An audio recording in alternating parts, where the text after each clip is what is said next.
The Kree Empire had never lost a war, not once, not in 4,000 years of expansion.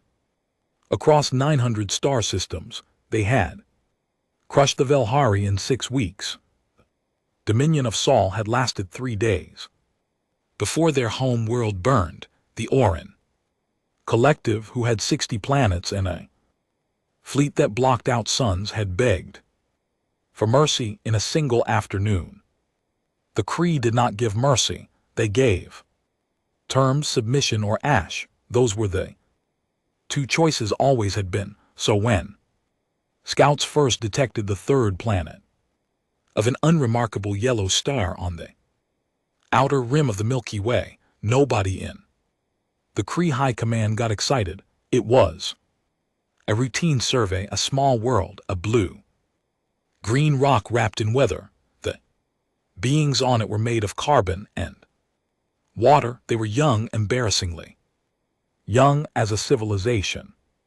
They had not yet left their home system in any serious way. One scout ship observed them for a standard cycle. The report it sent back was 3 lines long. Species: human, technology level pre-interstellar, threat level 0. Recommended action: standard absorption protocol.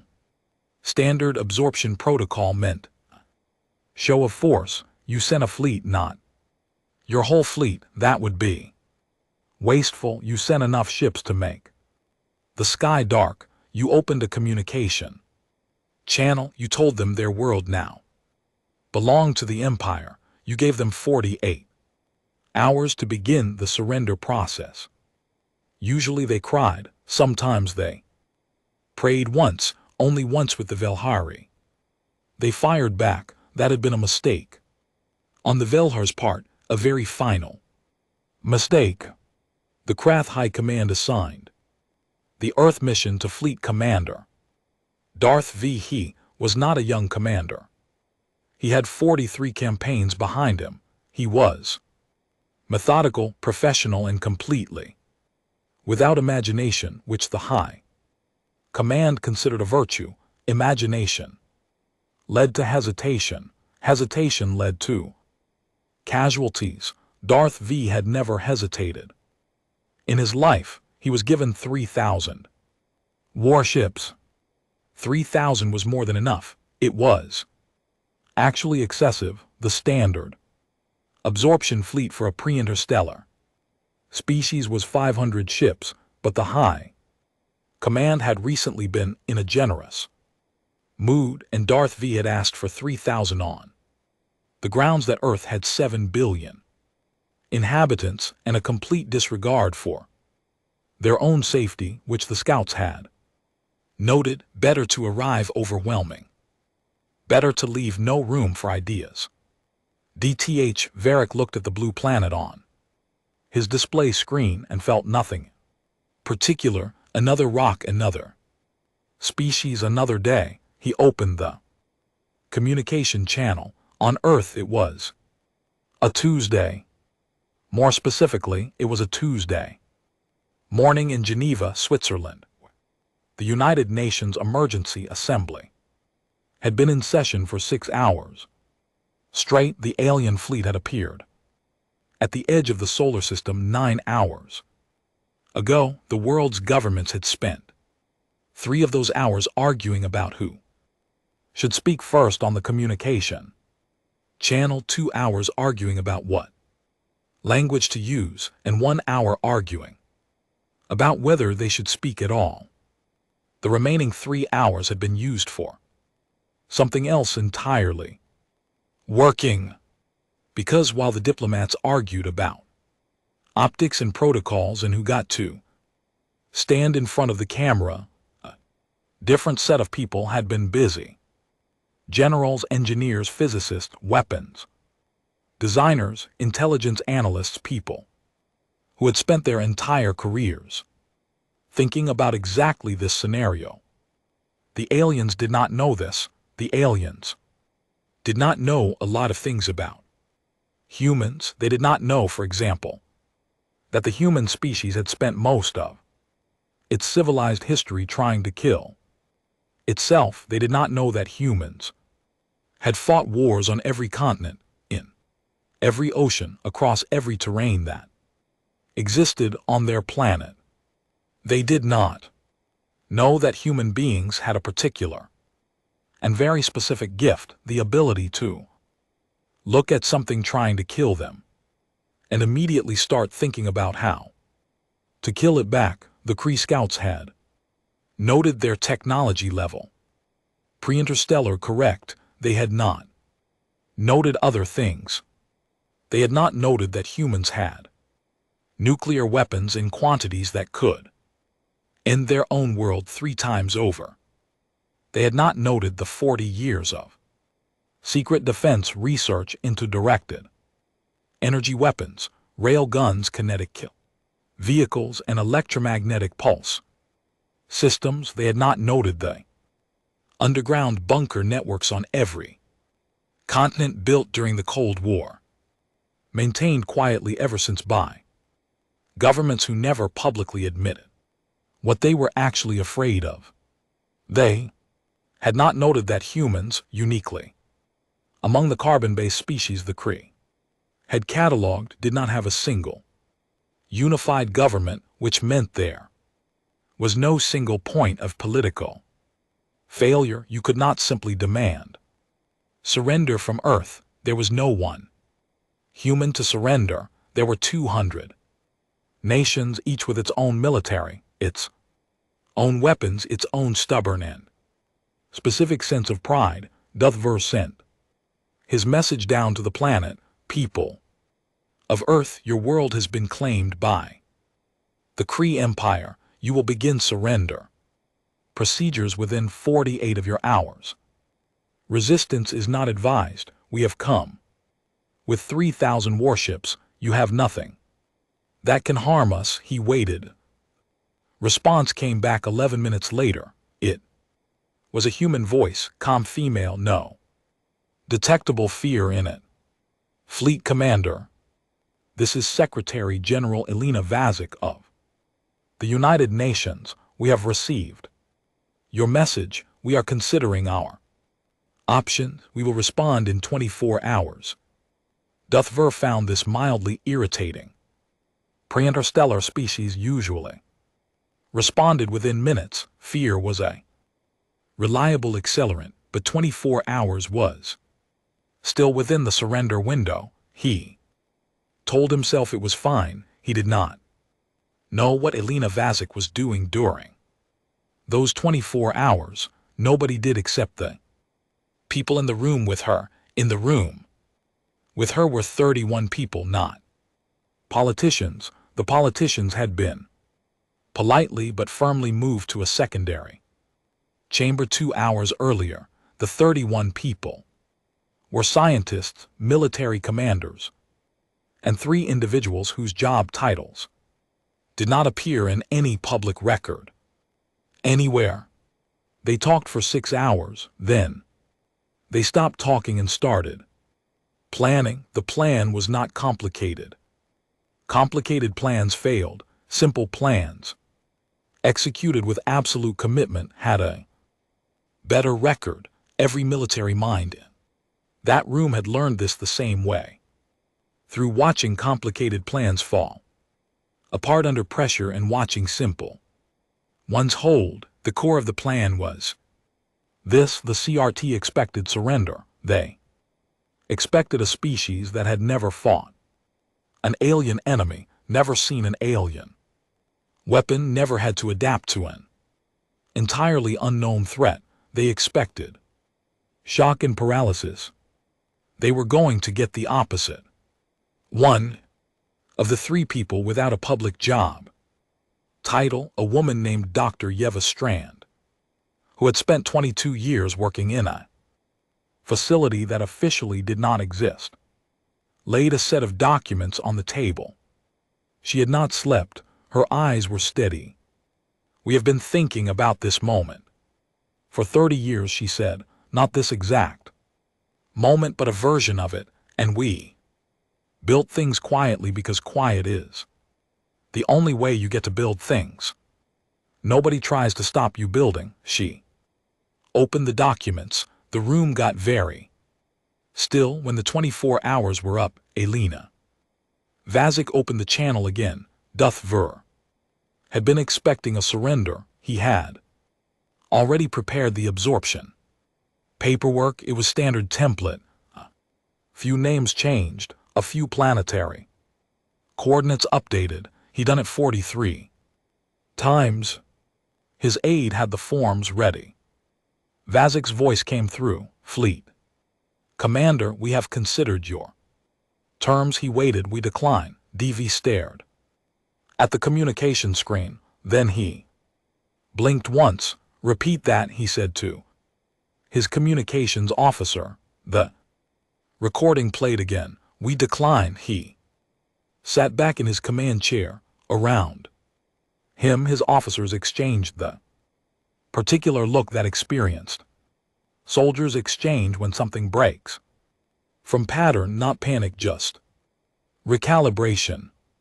The moment before a new set of assumptions gets built. Move the fleet to engagement distance, DV said. His voice was flat and professional. Standard bombardment formation. Let them see us. 3,000 CH warships moved toward Earth. They were the most advanced weapons platforms in this arm of the galaxy. Their hulls were built from compressed alloy that laughed at nuclear fire. Their weapons could crack moons. Their shields had never been penetrated by any weapon any enemy had ever fired. They moved in perfect formation because they always moved in perfect formation, because nothing they had ever encountered had given them a reason to do anything differently. On Earth, 14 separate ground-based systems came online simultaneously.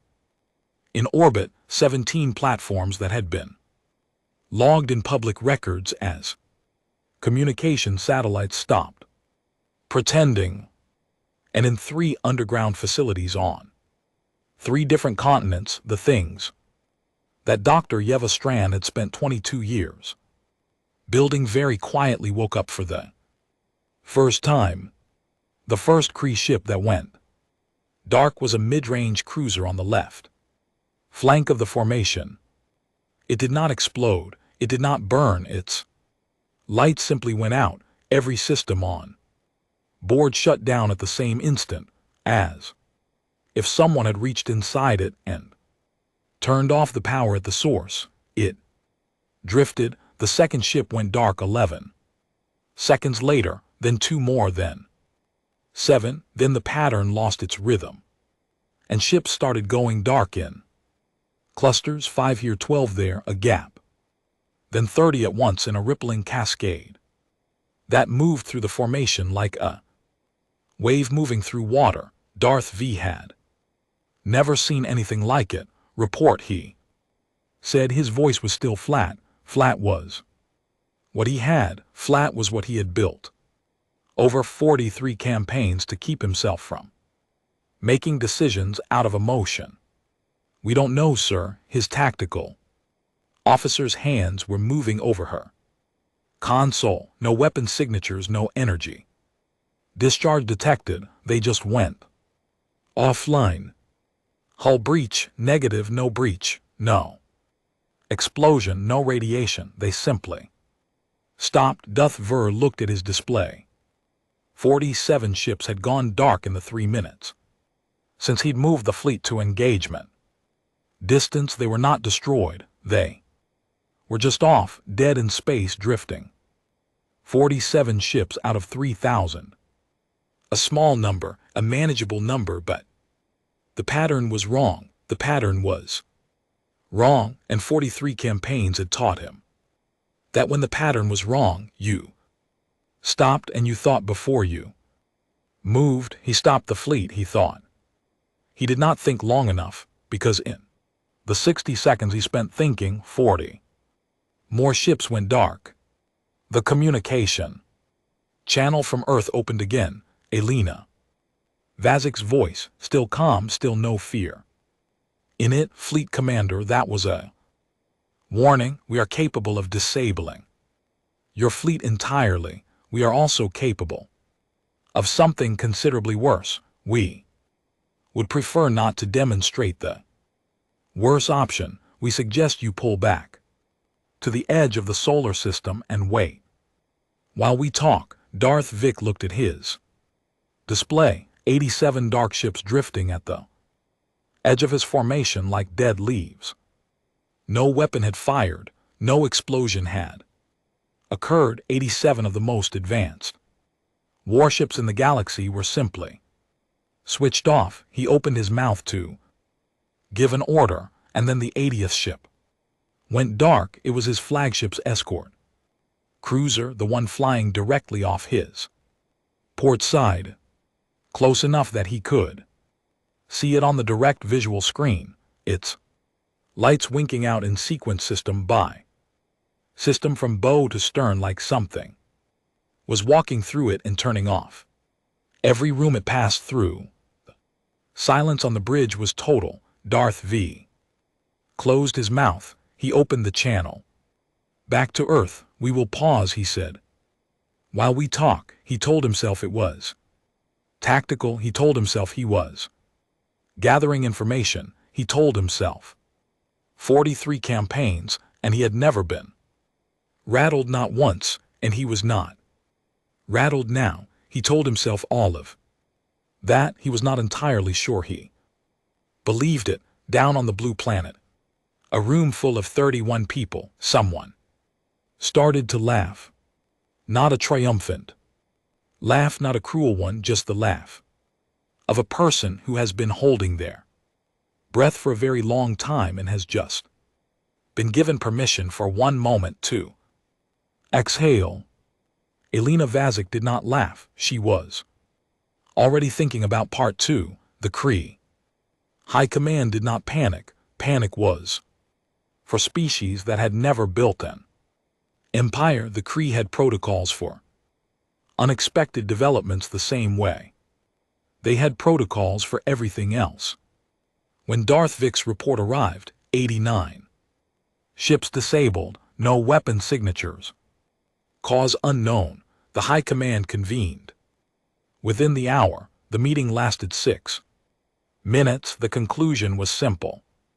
3,000 ships had been insufficient, not because Earth was powerful, because the Kree had underestimated the psychological value of overwhelming force. Clearly, 3,000 ships had not made the proper impression. The humans had found some kind of trick, probably a localized jamming system, probably limited range and scope, and had used it to buy negotiating time. The answer was more ships, not 5,000, not 8,000, 15,000.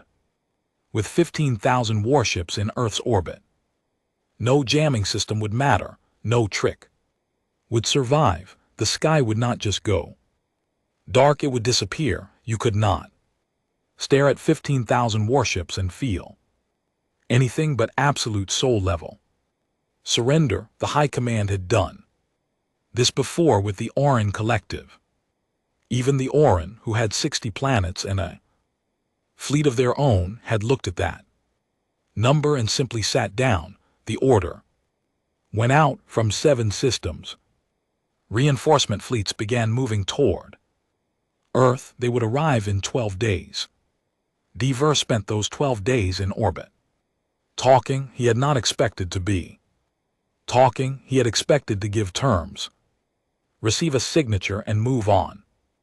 Instead, he found himself in daily communication sessions with a rotating roster of human representatives, scientists, diplomats, military officers, who asked him questions with the relentless, slightly maddening energy of people who had no sense that they were supposed to be afraid. They asked about Kree ship construction. He told them nothing. They asked about Kree propulsion systems. He told them nothing. They asked about the absorption protocol, how it had worked on other species, what happened to those species afterward.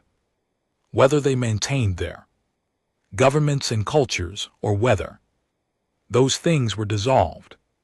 He answered that last set of questions. He answered because the answers were public record within the empire, and because he was a professional, and because answering did not cost him anything. He watched the humans on his screen take notes. He noted in a back corner of his mind that he did not examine closely, that they did not seem distressed by the answers. They seemed interested the way engineers look at a machine they are trying to understand. He did not examine that thought closely. He spoke instead to his aide, a young officer named Reth, who had never been on an absorption campaign before and who had been asking questions Ver found moderately irritating. They're stalling, Reth said on the 8th day. Clearly, they know the reinforcements are coming. They're gathering information. Yes, said Ver. Should we stop talking to them, Darth? Vic looked at the visual feed of Earth. Blue and white and green turning slowly. The humans had 6 billion more people than the largest species the CFT had ever absorbed.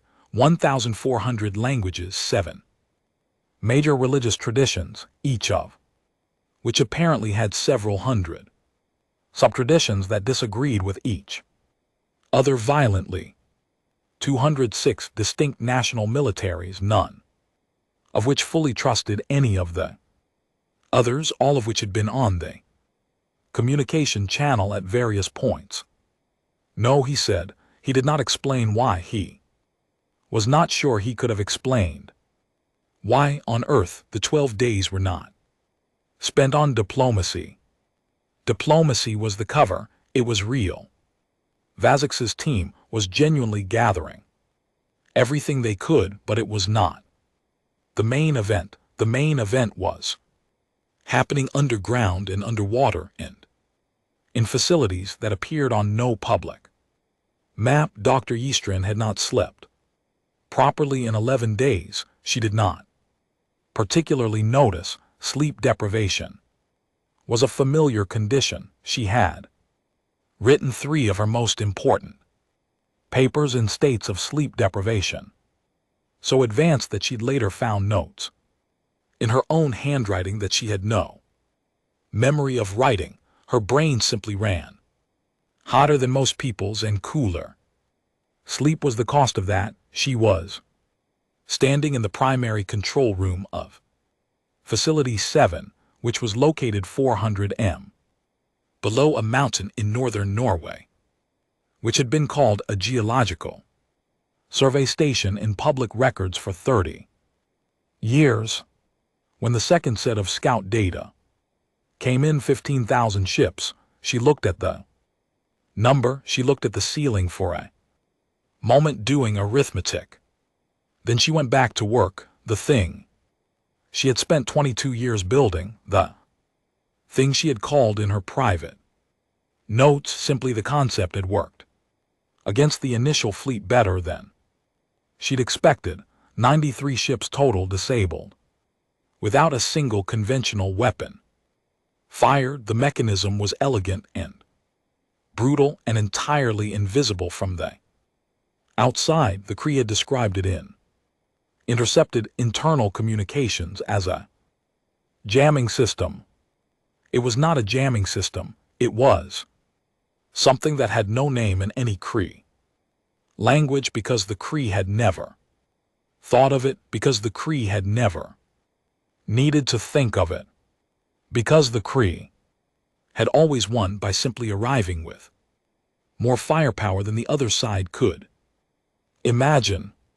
Humans had imagined things in a different direction, not bigger weapons, not stronger shields. Humans had looked at the problem of interstellar invasion the way humans looked at most large problems, from the side, at an angle, through a crack that nobody else had noticed was there. The concept worked on any ship with an electronic nervous system. The Kree ships ran on the most Advanced electronics in this arm of the galaxy. Strand did the arithmetic again more carefully this time. 15,000 ships, yes. It would work. It would require every facility running at maximum. Simultaneously, it would require the satellite network to function perfectly. It would require 6 things to go right in sequence with no margin for any of them to go wrong. 6 things in sequence under pressure. She had built contingencies for 4 of them. She started building contingencies for the other 2. The reinforcement fleet arrived on the 13th day. Varric watched them come in on his tactical display, ship after ship after ship pouring into the system in waves, taking formation positions around and beyond his original 3,000. The display lit up with green markers until there were too many to count individually, and the system switched to density clouds. 15,000 warships. He had never commanded 15,000 warships. Nobody had commanded 15,000 warships pointed at a single planet since the war with the Orin Collective. And the Orin had had a fleet of their own. Earth had no fleet. Earth had some satellites and some ancient launch vehicles and whatever trick they had used to disable 93 of his ships. 15,000 warships against a single pre-interstar planet. He opened the channel to Earth. Secretary General Vazic, the situation has changed. I urge you to reconsider. Fleet Commander Ver, her voice was exactly as calm as it had been on the first day. He had not been able to rattle at once in 12 days of talking. We see the new fleet. We expected it. We are ready. Before you give any orders, we would like to offer you something. He stopped. Go ahead, he said. We would like to offer you the chance to leave. Take your 3,000 ships and go. Leave. The reinforcements will return their crews undamaged. We understand you were following orders. We have no interest in a war with the Kree Empire if the Kree Empire is willing to simply leave. Ver looked at 15,000 green markers on his tactical display.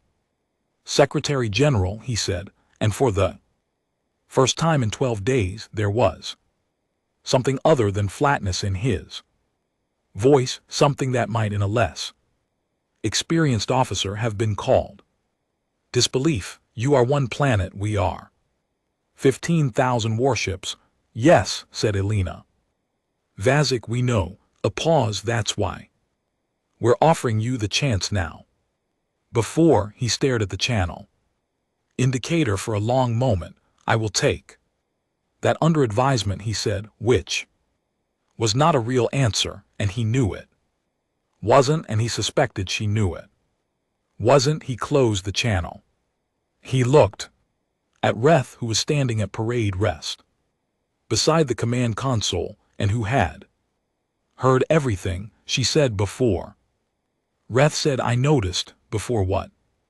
Ver did not answer. He looked at the blue planet on his direct visual screen. He had been looking at it for 13 days. He had not made a decision about it yet that he was truly comfortable with, and he was a man who had made 43 campaigns worth of comfortable decisions. He told himself the humans were bluffing. He gave the order to advance. The 15,000 ships moved toward Earth. They moved in the most disciplined military formation the Kree Navy had ever assembled. Commanders from 7 different fleets had merged their units seamlessly. Every ship was in position. Every weapon system was armed. Every shield was at full power. They were 6 light minutes from Earth when the first ship went dark, then 6 more, then 40, then 100, then it stopped being individual ships and became something else, a wave, a rolling sweeping, silent wave moving backward through the fleet from the front, faster than a human could count, ships going dark in such rapid succession that the tactical display could not update fast enough to show it accurately. Whole sections of the formation simply ceased to show active signals, green markers turning gray thousands at a time in patterns that spread like frost spreading across a window. It took 11 minutes. At the end of 11 minutes, Darth Vic's tactical display showed 14,912 ships as dark. His ship was still lit. 87 others were still lit, ships that had been at the very back of the formation, far enough out that the wave had thinned. Before reaching them, everything else was dead. 14,912 of the most powerful warships in the galaxy, drifting lightless, silent, engines off, weapons offline, life support running on emergency backup, power in an orbit around a blue-green planet that was not supposed to be able to do this. The bridge of Duth's flagship was completely silent. His tactical officer was not moving. His communications officer was not moving. Reth was not moving. Every person on the bridge had the particular stillness of a person whose model of how the world works has just been destroyed and who has not yet had time to build a new one. Darth Ver looked at the tactical display. For a very long time, the channel from Earth opened, Elena Vazik's voice still calm, still that particular quality of calm that he now understood was not an absence of emotion but a choice. Deliberate, maintained, professional choice to stay level while the world moved under her feet. Fleet Commander, we have disabled 14,912 of your ships. The crews are unharmed. Life support is functioning. We will restore full ship function within 72 hours as a show of good faith provided you order your remaining vessels to stand down. We are returning your offer from 13 days ago. You can leave all of you. We will help you get your disabled ships moving. We will provide you with the technical data you need to prevent this from happening again, because we would rather you be able to defend yourselves than have the Empire send someone else. We have no interest in your empire. We want no territory outside our own system. We ask only one thing, a pause. Don't come back. Dover sat in his command chair. He thought about 43 campaigns. He thought about the Vilhari and the Orin and all the species in between that had looked at an incoming Kref fleet and felt the particular hopelessness of staring at something too large to fight. He thought about the fact that he was now himself in a version of that same position. He thought about the word before he opened the channel. This is Fleet Commander Darth Ver, he said. All remaining Kree vessels stand down. He sat back. He was quiet for a long time. Then, to nobody in particular, in a voice so flat it was almost nothing, he said, "Get me a line to the High Command." He had a report to write. It was going to be a very unusual report. The Kree High Command did not believe the first report. This was not unusual. High Command had a long institutional tradition of not believing reports that contradicted its assumptions, because its assumptions had been correct for 4,000 years, and 4,000 years of being correct is a very effective argument against changing your mind. They read Darth Vic's report twice, then they read it 3 more times. Then High Commander Gret Solon, a figure so old that his specific age was considered a state Secret because the Kree had once had a political tradition of age-based challenges that nobody wanted to revisit. Sat back in his chair in the primary command chamber on the Kree home world and said carefully, he is saying that a pre-interstar species disable 15,000 warships in 11 minutes. Yes, sir, said his aide, without a single weapon firing, without any energy discharge we could detect. Yes, and the mechanism is unknown. Completely unknown. Our engineers have examined 12 of the recovered ships. They can identify what was affected. Every electronic system disabled simultaneously, but cannot identify how. There is no residue, no interference pattern, no radiation.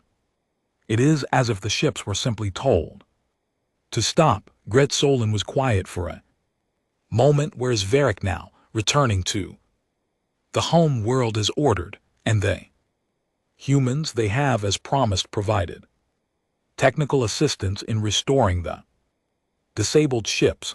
107 Kree engineers have been on the surface for 11 days working with human technicians. All ships have been restored to function. They are returning home now. Another silence. They helped us fix our own ships, Gret Solon said. Yes, sir, after disabling them. Yes, sir. Gret Solon stood up. He walked to the wall display showing the current state of the Empire. 900 star systems rendered as a glittering map. The largest voluntary dominion in this arm of the galaxy. He had spent his life maintaining it, expanding it, holding it together. He looked at the small yellow star on the outer edge. One planet, one species, pre-interstellar. They gave us technical data, he said, on how to prevent the disabling from happening again. Yes, sir, our engineers confirmed the data is accurate and complete. They gave us the counter. Yes, sir. He turned away from the map. His face showed nothing. He had been doing this long enough that his face showed nothing by default. The same way old rivers cut channels that no longer change direction. Convene the council, he said. We need to discuss our options. The council met for 4 hours. There were 12 members. All 12 had been in the room for the Orin campaign.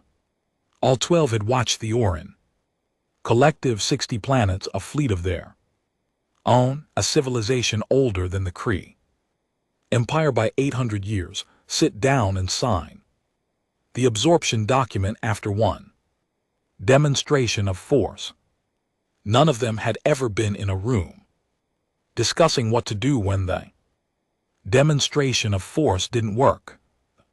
Options on the table were 3. The first option was a third campaign, this time with the counter installed in every ship. The technical fix the humans had provided would neutralize their main weapon, arrive with numerical superiority, deploy ground forces, use conventional bombardment, absorb the planet the old-fashioned way. Several council members liked this option. It was straightforward. It restored the pattern, but there was a problem with this option, and the problem had been put on the table by a quiet woman named High Analyst VTH, who had the specific job of being the person who said things nobody wanted to hear. We don't know what else they have, VTH said.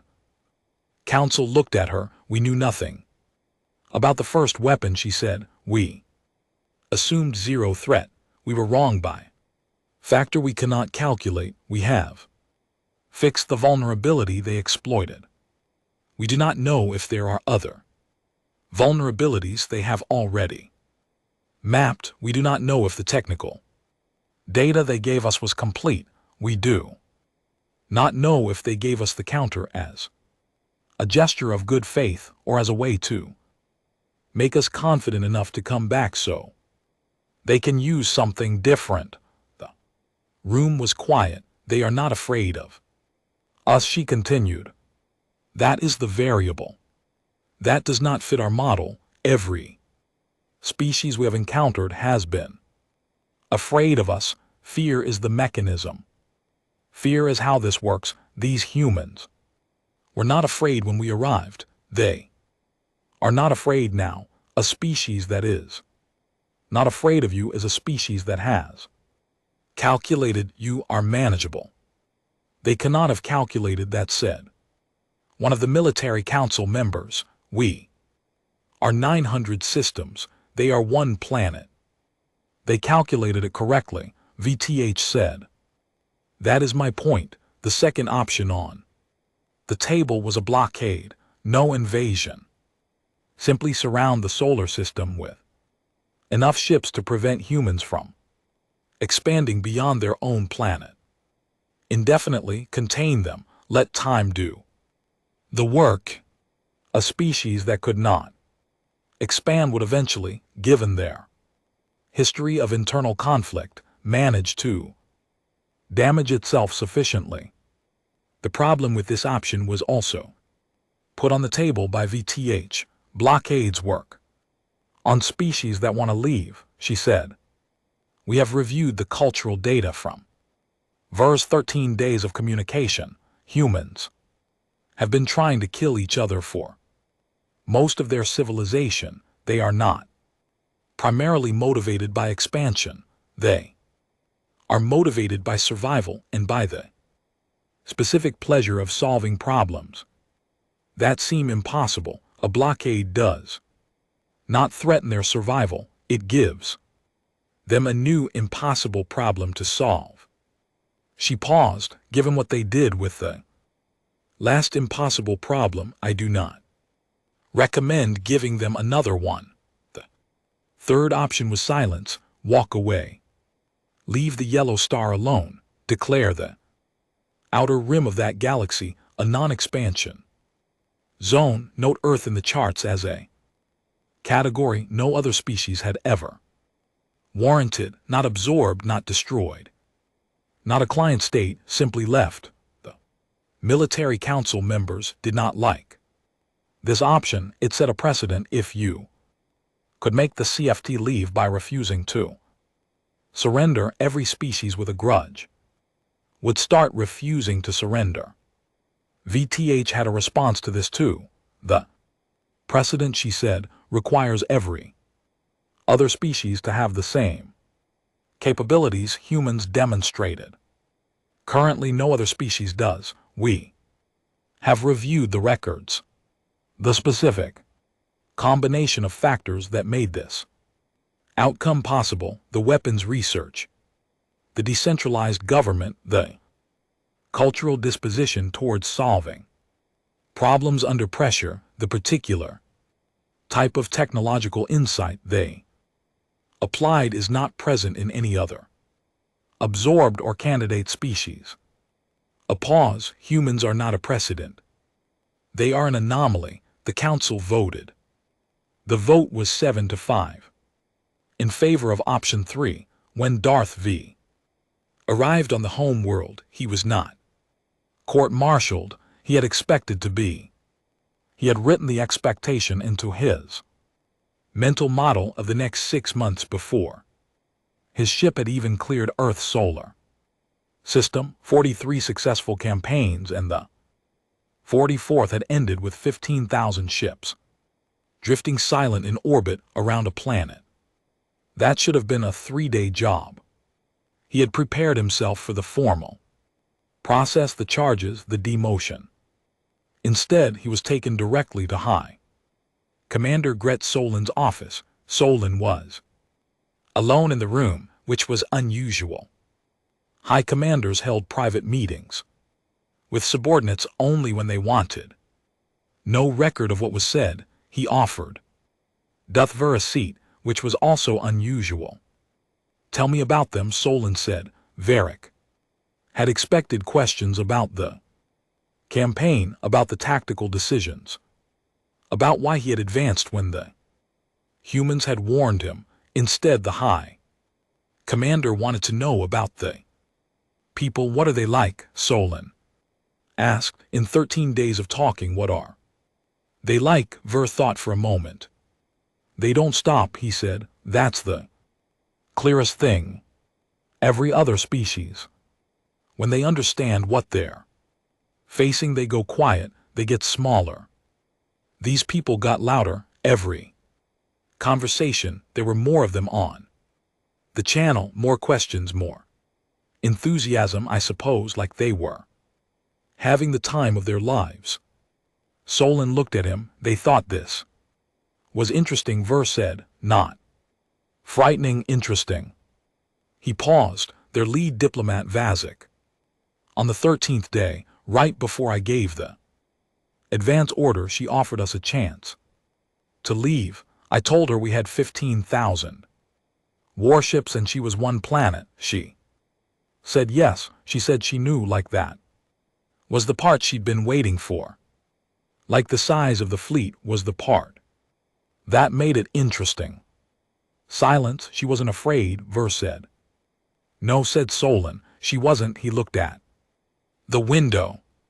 Outside, the home world's capital city spread to the horizon. 4,000 years of empire, the most powerful civilization in this arm of the galaxy. We are going to leave them alone, Solon said. Varric did not respond. There will be a formal designation, a category. We will call it restricted contact, meaning no Kree vessel approaches that system without a standing order from High Command, and no such standing order will be issued without my personal review. Ver was quiet for a moment. Then the Council will worry about precedent. The Council has been informed that humans are an anomaly. Solon turned from the window. That is true, but it is not the full reason. He sat down. The full reason, he said, is that VTH is right about the fear. We have run this empire on fear for 4,000 years. Every species we have absorbed was afraid of us, and their fear made them manageable. These people are not afraid of us, and that makes them something we have no protocol for, and I have lived long enough to know that when you have no protocol for a thing, you do not poke it until you do. He folded his hands. We leave them alone. We update our charts. We do not discuss this publicly in terms of defeat. It was a strategic reassessment. We move on. Ver nodded. And the technical data they gave us, he asked. The counter for the disabling weapon. We will install it across the fleet, Solon said, as they suggested. And if they gave us incomplete information? Solon looked at him. His face showed nothing the way Old River showed nothing. Then we will find out, he said. If they come after us. A pause. I do not think they will come after us. I think Vazik meant what she said. They don't want our territory. They want to be left alone. He picked up a document from his desk, the formal designation order. Already prepared. In 4,000 years, he said quietly, almost to himself, no species has ever asked us simply to leave. He signed the document. It is a strange thing, he said, to respect something you cannot defeat. He set down the pen, dismissed. Commander, on Earth nobody declared victory. This was partly because nobody could quite agree on what had happened. The public knew pieces of it, the fleet, the standoff, the negotiations, the departure. They did not know about Facility 7 or Dr. Strand or the two other facilities like it. They did not know about the concept or what it was or how it had worked. That information would stay classified for 60 years until the world had had time to adjust to the fact that it lived in a galaxy full of other civilizations and that its first interaction with one of them had gone in a very specific and unusual direction. What the public knew was that 15,000 alien warships had come to Earth and that 15,000 alien warships had left in small rooms and large auditoriums in universities and military briefings and government councils. People started having a conversation that would not end for a very long time. It was a conversation about what had happened and why, about what it meant, about what came next, about the galaxy that had apparently been out there all along, full of empires and wars and species that had been absorbing other species for millennia, about where Earth sat in all of that now, about what they had done and what it would cost them eventually, about whether they had been lucky or whether they had been something else. In Norway, 400 meters underground, Dr. Yeva Strand sat in the Facility 7 control room and did not join any of those conversations. She was already working on something new. 11 years passed. This was not nothing. 11 years was enough time for the world to change its shape. New governments came and went. New technologies moved from classified facilities into everyday life carefully and quietly, the way things moved when the people releasing them were watching. For side effects, new conversations happened about the galaxy, about what was out there, about what Earth's place in it might eventually be, but nothing came to Earth. No Kree ships appeared at the edge of the solar system. No new species made contact. The stars stayed quiet. Some people found this reassuring. Some people found it deeply suspicious. Dr. Yeva Strand was one of the people who found it suspicious. She had 3 good reasons for her suspicion. The first reason was the signal. 14 months after the Kree departure, a passive monitoring array, the kind of equipment that had been listening for alien transmissions since before she was born, and that had been moved underground and heavily upgraded in the years before the fleet arrived, had picked up a tight beam signal, very brief, not aimed at Earth, aimed past Earth at another point in the solar system, as if something had been confirming a position. The signal had no origin point that matched CERT communication frequencies. It matched something else, something that was not in the CRE database. The CRE engineers had accidentally left readable on the technical exchange servers during the 11 days they'd been on the surface. Something new. The second reason was the Kree database itself. During those 11 days, while the Kree engineers worked alongside human technicians to restore the disabled fleet, there had been not a data breach exactly, more of a data bleed. The Kree engineers had been using standard CRE network protocols.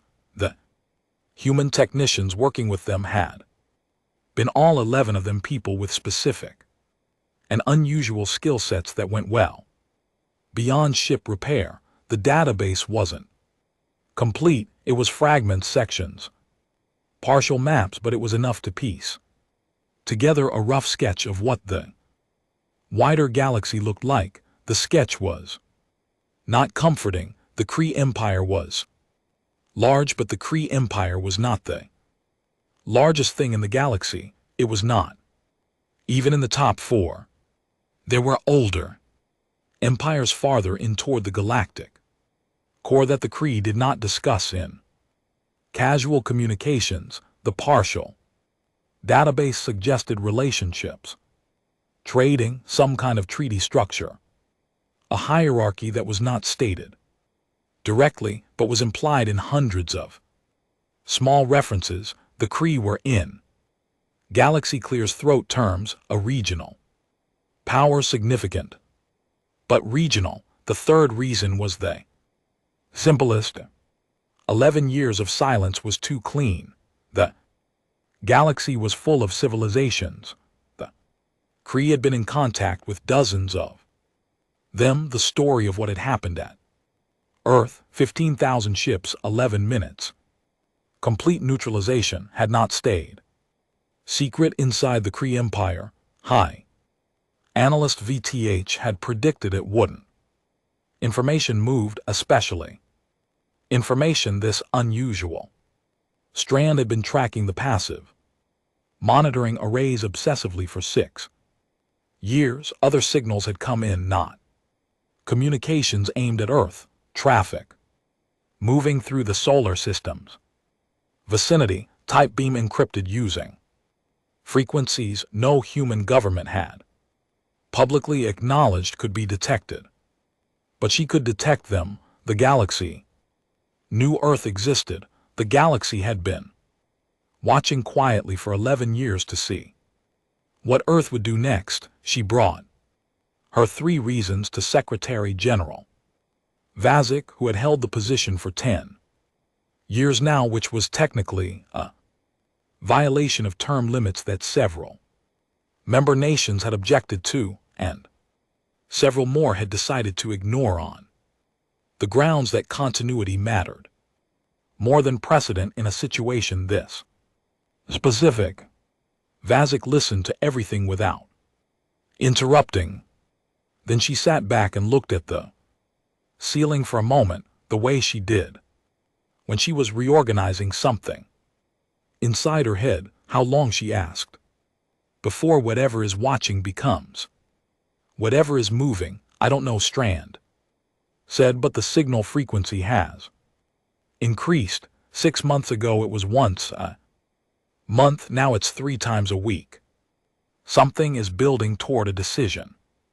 Vazik looked at her. Who are they? The partial Kree database has a reference. Strand said a name, galactic scale.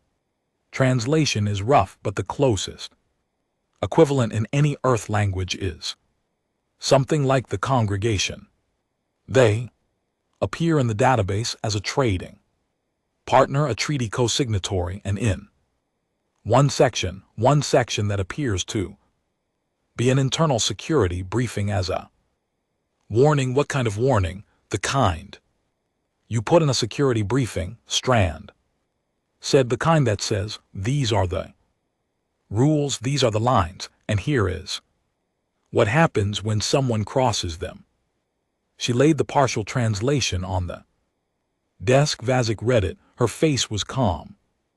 It was always calm. Strand sometimes wondered if the woman felt things the normal way, or if the calm had grown so deep it had become the actual substance of her. They enforce rules, Vazik said. Apparently. What rules? That's what we don't have. We have the fact of the rules. We don't have the content. Vazik was quiet for a moment.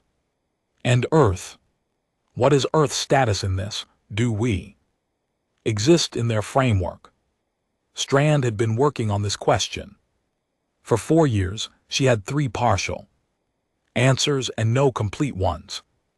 The Kree categorized us as restricted contact. She said that designation went into some kind of shared registry. Database fragments suggest the larger powers in the galaxy have a shared notification system, so the congregation knows we exist. They know what we did. They know the CFT walked away, and I think that is why they are watching. Vazik looked at the translation again. Species that beat the CRT, she said, but that has not expanded, has not attacked, has not made any move to leverage what it did. Correct, they're trying to categorize us. I think so. Vazik stood up. She walked to the window of her office. Outside, Geneva was gray and cold, early winter light sitting flat on the lake. Ordinary, completely ordinary. The way things looked when you couldn't see the machinery underneath. What do we do? She asked. Strand had thought about this for a long time. We decide. She said what we actually are. The decision took 3 months. It was not a public process. It could not be a public process, not because the people in it were hiding something, but because some decisions are best made before they are announced, because the announcement changes the decision and the people making it. You could not put this in front of 8 billion people and still get a clean answer. But the people in the room 36 this time, grown from the original 31 by the addition of 5 people who had spent 11 years doing specific and important work, tried to represent those 8 billion people as faithfully as they could. The question on the table was not should we respond to the congregation. Something was coming, and it would require a response of some kind. The question was who are we when it gets here. The CFT had absorbed 900 species. Some of those species had kept their governments, their cultures, their languages. They existed inside the empire, functional and intact, paying taxes and providing soldiers and resources, their histories continuing. A few had even over centuries risen to positions of genuine authority within the imperial structure. They were not free, but they were not erased. Other species, the ones that had fought and lost, had been handled differently. Earth had done something no species in the craft 4,000 years had managed. It had not fought and lost. It had not surrendered. It existed in a category that had no name in the CFT's administrative system. It had been given the word restricted, which was the closest available term, but which meant something different in practice. It meant leave it alone and don't ask why. The congregation was looking at a planet that had done something unprecedented. They were going to arrive with some kind of framework, a set of rules, a structure and expectation, because that was what large galactic powers did. They organized, they categorized, they assigned roles and relationships and hierarchy. Earth was going to be asked to fit into a framework. The question was which framework and on whose terms. The 36 people in the room spent 2 months arguing about this. Then they spent 1 month writing something, not a response to the congregation, not a set of demands, not a list of capabilities, not a threat, a document. It was 12 pages long. It explained as clearly as they could manage in a language that would need to be translated through several intermediary tongues what Earth was, what humans valued, what they would and would not accept in a relationship with other civilizations, what they offered, what they required. It was one of the military council members said, reading the final draft at 2 in the morning with cold coffee and tired eyes. Basically a treaty proposal for a relationship that didn't exist yet, with a party they hadn't met yet, covering terms for a situation nobody had a precedent for. Yes, said Vazik, reading her own copy across the table. Is that insane? He asked. She thought about it. Probably, she said, but so is everything we've done so far. She turned a page. The CFT sent 15,000 warships.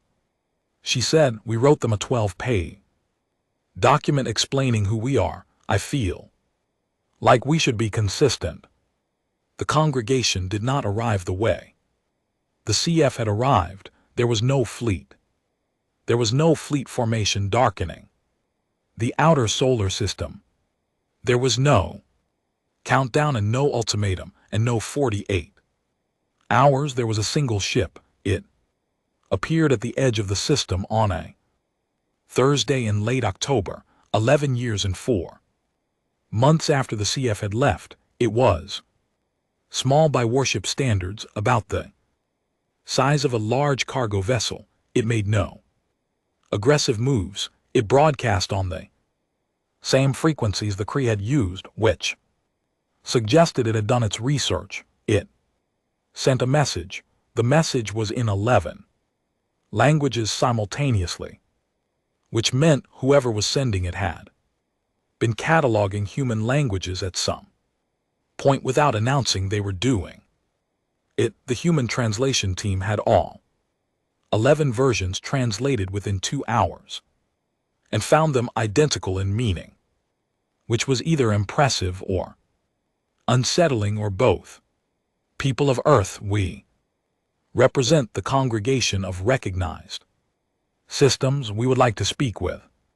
Whoever speaks for you, we come without weapons. We ask to meet in person on your planet's surface at a location of your choosing. Vazek read the message.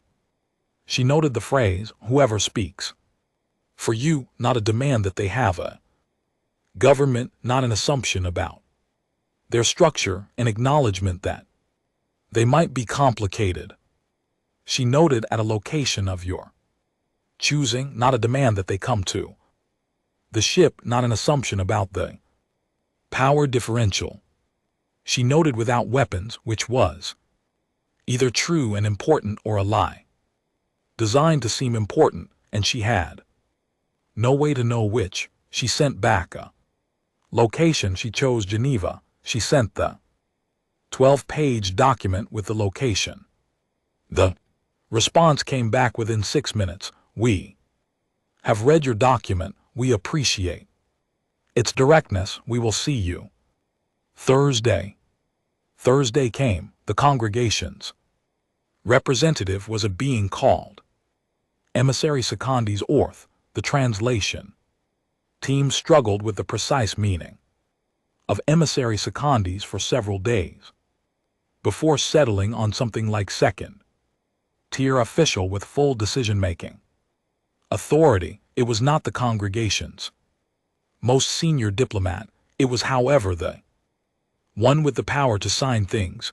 Orth was not a large being.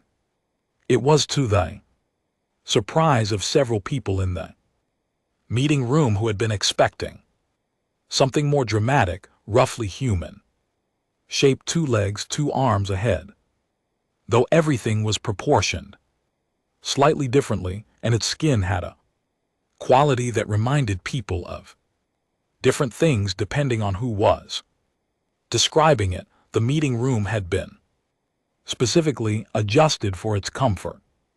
The congregation had sent the adjustments in advance, which again meant they had done their research. Orth sat across the table from Elena Vazek. It looked at her for a moment, then it placed a hand flat, palm down on the table. It was a gesture that the translation team recognized from the database fragments. It meant, I am here in good faith. I have no hidden agenda. This is what it always meant in the parts of the database where it appeared. Vazek placed her own hand flat on the table. Orth said something. Its translator device rendered it. You are the species that made the craft leave. It said it was not a question. Yes. Vazek said. Orth was quiet for a moment. Then it said with a precision that suggested the words had been carefully chosen. We have been watching you for 11 years. We have been trying to understand what you are. Have you succeeded? Vazek asked. No, it said that is why we came to ask you. The meeting lasted 9 days. Not because there was that much to agree on. The core of what was said between Elena Vazek and Orth could have been compressed into an afternoon. But because both parties understood that what happened in this room would not just affect their 2 civilizations, it would set a shape for things, and shapes once set are hard to unset. They both moved carefully. Orth explained the congregation. It was not an empire, that was the first and most important distinction. The Kree were an empire, a structure built on absorption, on one power at the center, pulling everything else into orbit. Around it, the congregation was older than the Kree by 6,000 years and had been built on a different logic entirely. It was a network member civilizations kept their governments, their militaries, their internal laws. They agreed to a shared set of rules for interaction. How disputes were resolved, how trade worked, how new civilizations were contacted, what was and was not permitted in galactic scale conflict. The rules were enforced. This was the part that mattered. When the Kree fleet had appeared at Earth's solar system, it had been inside the rules.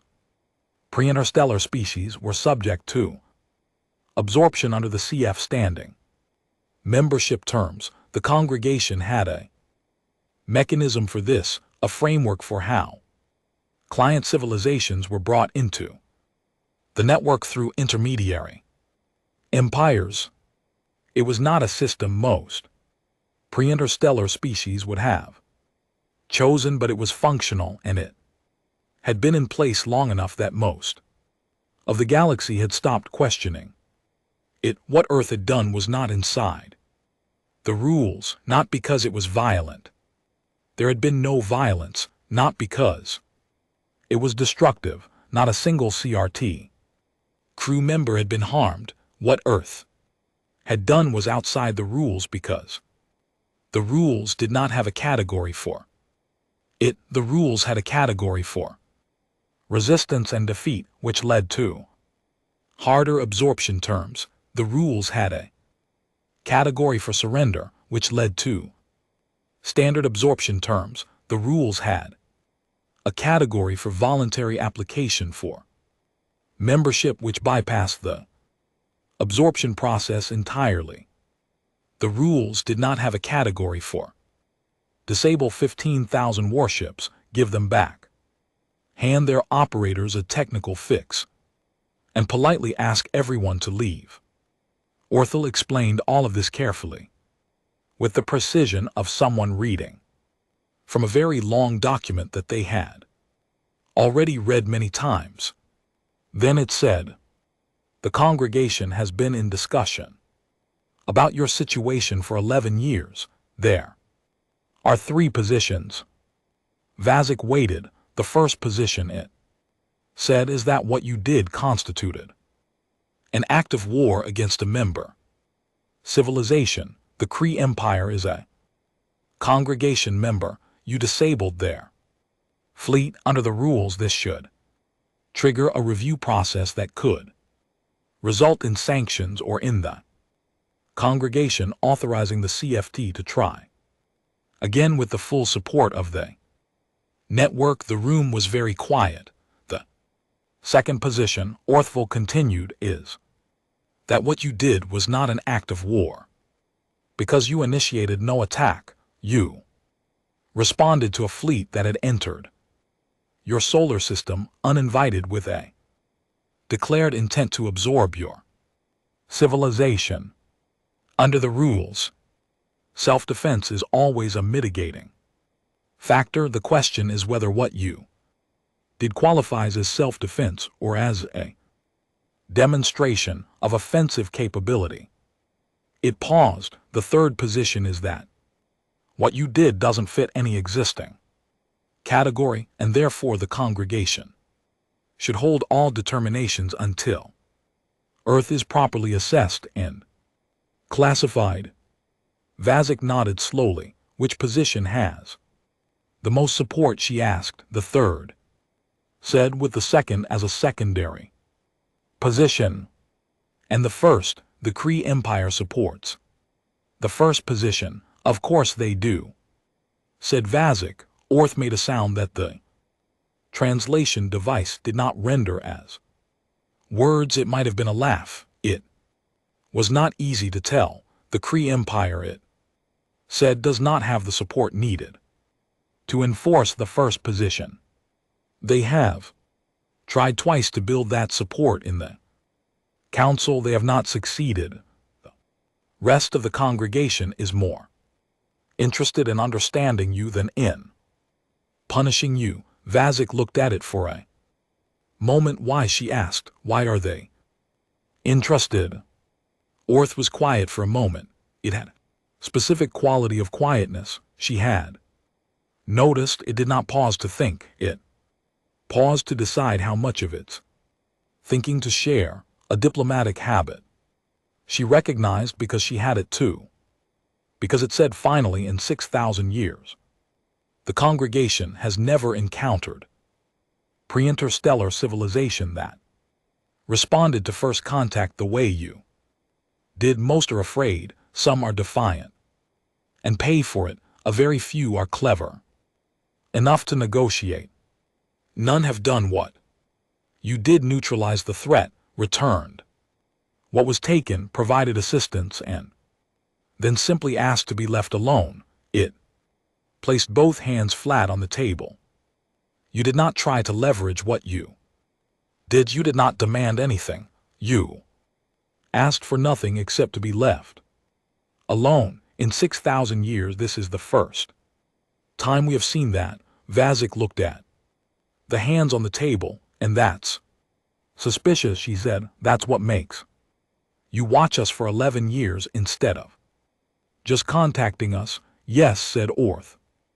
Either it was genuinely what it appeared to be, a civilization that wanted peace and had the means to enforce its desire for peace, or it was a strategy, something larger, some slower game we couldn't yet see. And now, after 11 years, we believe it was genuine. It said, we do not understand why most civilizations want more territory, more resources, more security, more influence. You wanted less. You wanted everyone to go away. Vazik was quiet for a moment. We've been trying to kill each other for most of our history, she said. We have enough problems of our own. We don't need yours.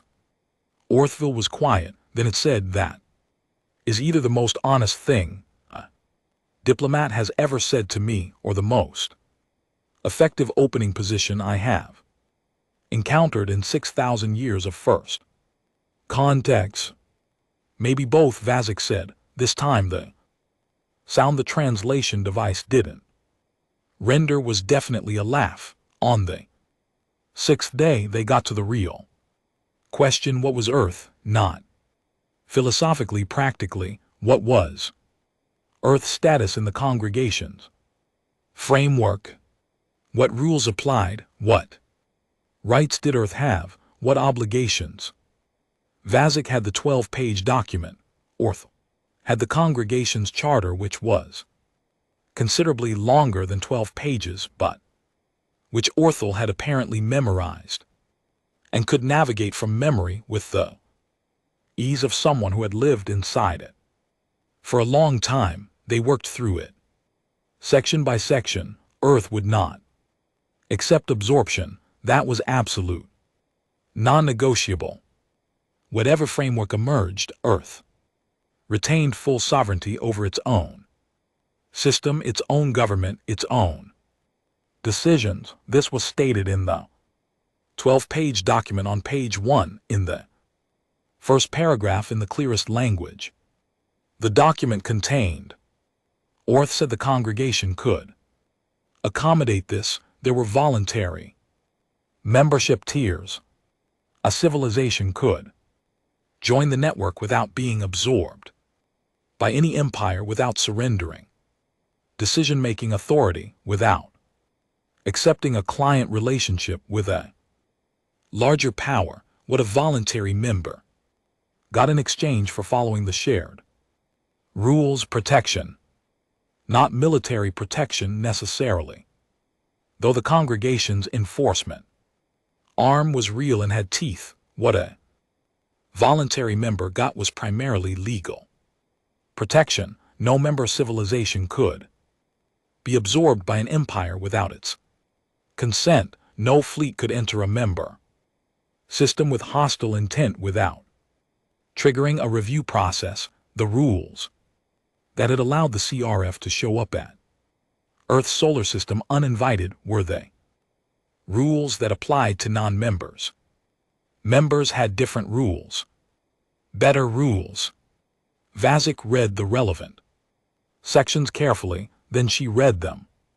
Again, what's the catch, he asked. You follow the rules, Orthel said. When the congregation makes a determination about a dispute involving Earth, you accept the determination even if it goes against you. And who makes the determinations? A council of member representatives. You would have a seat, one seat. Vasic said, among how many currently? 411. She looked at it. One seat among 411. She said, and if those 411 members vote against us on something important? Vel met her gaze, or the equivalent of meeting her gaze, since its eyes were not configured quite the same way, and said, then you have to decide whether what you agreed to matters more than what you want. It was the most honest thing anyone had said in 6 days of careful talking. Vasic was quiet for a long time. I need to take this back to my government, she said. Of course, said Orthel, take as long as you need. How long did the other voluntary members take? Orthville thought the fastest was 3 years, the slowest was 41. Vasic did not smile, but something shifted in her face. We an LT Unc and GT, LL aim for something in between, she said. Orthel left on the 9th day. Before it boarded its shuttle to return to its ship, it stopped in the hallway outside the meeting room. Vasic had walked with it.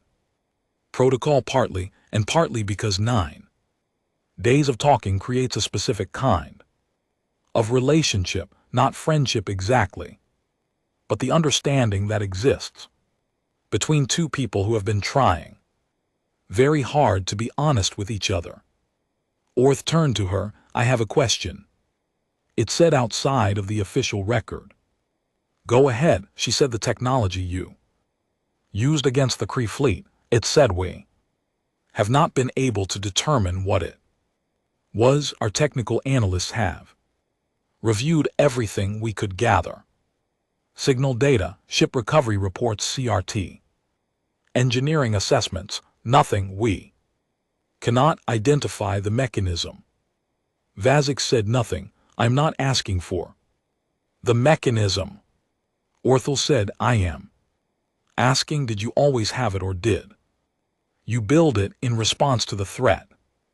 She looked at the hallway wall for a moment. Plain gray, institutional.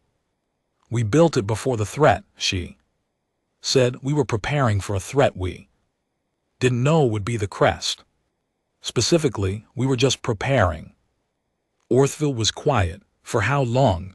It asked. Officially the last 30 years, she paused. Unofficially, we have been thinking about this kind of problem since the first time we pointed a telescope at the sky and realized we weren't alone. Orth absorbed this. You have been preparing to defend yourselves against something you hadn't met, it said, for decades.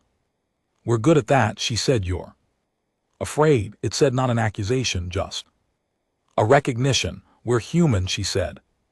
Fear is how we work. The trick is what you do with it. Orth placed its hand flat on the wall beside the door. Same good faith gesture from the meeting room, smaller and more private here. We will talk again, it said. I expect so. Vasic said. It left. In the years that followed, the galaxy's understanding of Earth changed slowly and unevenly. The way understanding always changed when the thing being understood didn't cooperate with easy categories. The congregation's 411 member civilizations had spent 11 years with a Question mark in their charts where Earth should have been. Now they had something different, not an answer exactly, but a shape, a civilization that had declined to be absorbed, declined to be aggressive, declined to be afraid, and had sat in its small corner of the outer rim doing the infuriating and remarkable thing of simply continuing to exist on its own terms. Duth Varric retired from the Kree Navy 8 months after his return. He took no public role. He lived quietly. He gave one interview to a journalist whose access to him was so unlikely that several historians later spent years trying to understand how it had been arranged. In the interview, he was asked what had surprised him most about the humans. He was quiet for a long time before answering. Their patience, he said. They had the capability to do much more than they did. They could have damaged us. They could have destroyed ships. They had something that worked, and they used it in the most restrained way possible. They made their point, and then they stopped. He looked out the window of wherever he was. In 43 campaigns, he said, I never encountered an enemy that stopped on purpose. That was the thing I kept thinking about.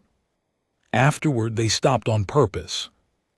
Journalist asked if he thought they would stay stopped. Varric was quiet again for a moment. I think, he said slowly, that the galaxy would be very wise to hope so. In Norway, 400 Underground Facility 7 was still running. Dr. Yeva Strand had not taken a title change or a public role or an interview. She had accepted one significant thing, a larger budget. The budget had arrived with no attached conditions and no formal request for deliverables, which she understood to mean that whoever had approved it knew better than to ask. She had also acquired 3 new colleagues, people whose specific skill sets she had been trying to recruit for 9 years and who had finally been freed from other obligations. She was working on something new, the concept, the thing that had gone unnamed for 22 years and that she still hadn't officially named, had worked against the Kree's electronic systems because the Kree systems were built on a specific architecture. The congregation's partial database suggested that most space-faring civilizations in this arm of the galaxy used variations of the same basic architecture, which meant the concept, refined and extended, was not a one-time trick. It was a foundation. She was not building a weapon. She had never thought of it as a weapon. It was more like a language, a way of speaking to systems, any systems, and asking them very politely to stop. Outside, winter had arrived in Norway. Snow on the mountain, cold, clean air. Strand was 360 below all of that and did not know what the weather was. She was working on the surface of the planet and across its 7 billion inhabitants, and in the quiet hum of conversations that nobody was broadcasting to the rest of the galaxy. Earth was also working not on weapons, or not only on weapons, on the harder and stranger and more important project of figuring out what it was and what it wanted to be in a galaxy it had just introduced itself to in the most unusual possible way. The congregation was watching. The CFT were watching from a careful distance with an expression that did not have a clean translation into any human language, but that was somewhere in the territory between respect and weariness. 14 other civilizations whose existence Earth had only recently confirmed through increasingly detailed analysis of the partial CRE database were also watching. Earth did not perform for any of them.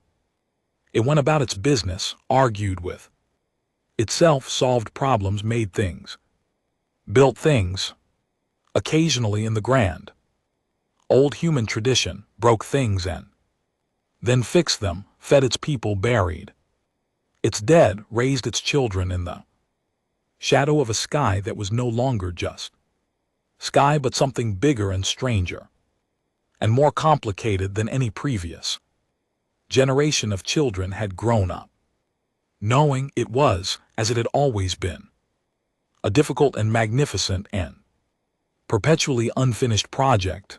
The galaxy watched, Earth kept building. In the end, the CFT never sent another fleet, not because they were forbidden, not because the congregation stopped them, though the congregation's rules gave them reason to hesitate. They didn't send another fleet because Gret Solon had been right about one thing, the thing he had said quietly in his office to a retired commander who was trying to understand a defeat that didn't look like a defeat and didn't feel like one either. It is a strange thing to respect something you cannot defeat. Strange but real. The galaxy was old and full of powers, and they powers had their wars and their treaties and their long, slow games of dominance.